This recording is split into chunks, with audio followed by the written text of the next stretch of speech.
Well, booking a 2-month, once-in-a-lifetime family adventure to Spain seemed like a good idea at the time. No. Fortunately, we're all in good health and good spirits, but it's not exactly great for YouTube productivity. Mindful that we wouldn't have a YouTube studio when we came away, we had all kinds of ideas for vlogging-based content for the channel, but that's out the window. We're not allowed to leave this apartment except in emergencies, so for essential food shopping or medical reasons.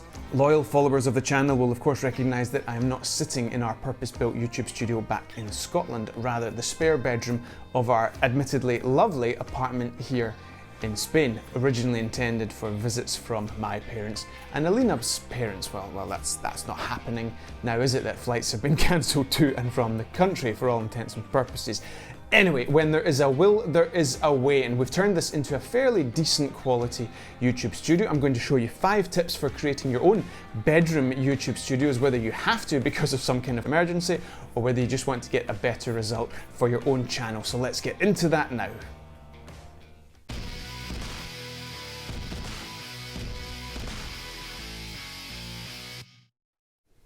Tip number 1, pick a good background. Now, to some extent, this is a subjective matter, down to your own personal taste, but a couple of guidelines I would recommend.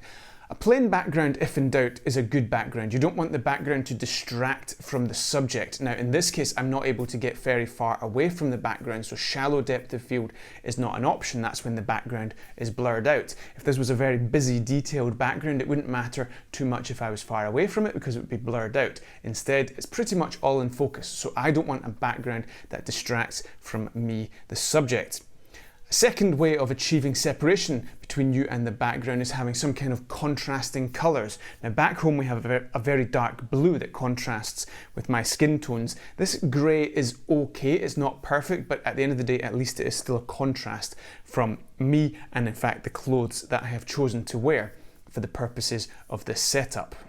Generally speaking, windows do not make for good backgrounds. You will have light flooding in behind you, meaning that you as the subject are backlit. You could end up being silhouetted on your camera. If you do expose correctly for you as the subject, your window will probably be overexposed and it just might look a little bit ugly and amateurish. Also, lighting conditions change depending on what the sunshine is doing, what the clouds are doing, etc, etc. So it's just not a good option. Now, I am sitting in front of a window, but the curtains are shut. Added to that, I put sheets up at the window just to make sure that even if the sun comes out, it's not going to change the colour of this background because those curtains weren't particularly opaque. We've done our best to turn this essentially into a dark room, a completely dark studio, which brings us on to point number 2, have a constant light source.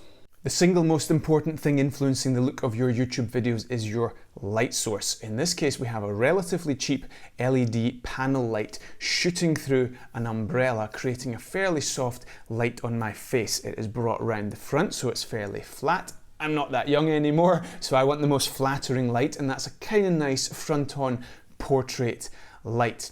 Avoid using a center light, avoid using the window light. You want a constant, reliable light source that's not going to change. This is portrait lighting. These concepts are taken from photography and cinematography, and you can employ them too in a fairly easy and inexpensive way. We have a much more detailed video on the various lights you can use for your YouTube studio, taking you all the way from cheap to quite expensive, so do check that out as well.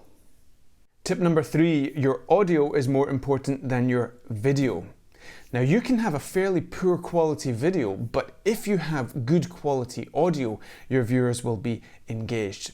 Flip it on its head, have the best quality video and terrible quality audio, no one's going to watch your videos.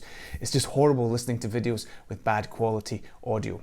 Now, in this instance, I'm recording my audio on a Tascam Dr sound recorder. I have a little cable running up my jumper here and this little lapel mic here, and the quality is quite good. The on-camera audio, if you get the camera close enough, might be okay, especially if you have a little microphone on there, but I would recommend a system like this. Because we're doing this on a budget, we're not talking about boom arms with shotgun mics hanging down here and all that kind of stuff. This Tascam Dr isn't cheap, but there are much cheaper options for recording sound like this. So you definitely want some kind of little microphone here. Even a little microphone that's connected to your phone with a sound recorder app on your phone will do a much better job. This is a test of the on-camera audio. This is a test of the Tascam Dr audio. Tip number 4, pick the room with the least boom. We're sitting in this lovely minimalist apartment, but as a consequence there aren't many soft furnishings and it is a bit boomy. Even in this room I can hear a bit of a boom, but I've done the tests and I know that the audio sounds okay, especially from this lapel mic that I have connected to me. By comparison, out in the lounge where we could have done a similar setup, it's just too boomy. It doesn't sound good at all. We also tried some setups up on the roof and there was just too much road noise. Tip number 5, stage the room. We want our viewers to have something reasonably good to look at. Much as the content that you're imparting will no doubt be fascinating, it helps if it's visually pleasing as well. Now, the way this has all worked out is very simplistic. We didn't have many options. We are, of course, on holiday, so we didn't bring a whole bunch of stuff, but we've got this nice grey backdrop. It's quite stylish, this white table, the Mac looks good here on the computer. I've deliberately worn this dark coloured jumper so there's some kind of separation between me and the background, some kind of colour contrast. But depending on your setup you might want a few accessories. I found this little plant, little fake green plant, ideal for the whole kind of minimalist setup. How does that look? Oh, actually looks quite good. A little pop just there. In one way, shape or form you want to try and find some kind of interest. Now this setup's actually very good for me because quite often we do screen-in-screen type things. So if I bring a little promotion in here, for example, for our free ebook, 37 Drone Tips to Get You Flying Like a Filmmaker, or maybe I mention one of our sponsors like Luminar 4, our favourite photo editing software, then I can bring these up here as you've just seen. So this setup works for us. A lot of other people, maybe they dangle fairy lights, they have things in the background to create some depth. It's just not an option for us here. You have to make do with the circumstances presented to you, but in one way, shape or form, give some thought to it. No one wants to see a bunch of clutter. They don't want to see your old gym bag behind you and a whole bunch of rubbish leaning up against the wall. Try and make it as visually pleasing as possible. Now that we've got our makeshift DIY bedroom YouTube studio all set up, I'm going to get busy making content. It's certainly going to keep me busy and give me something to do while we are stuck in this apartment with a toddler, I may add. Those of you with families will no doubt understand how much fun that is when you're away from home without all your stuff. Anyway, turning adversity into opportunity. Stay tuned on the channel. Lots more coming from us. Check out some of those other videos I mentioned and we will see you next time.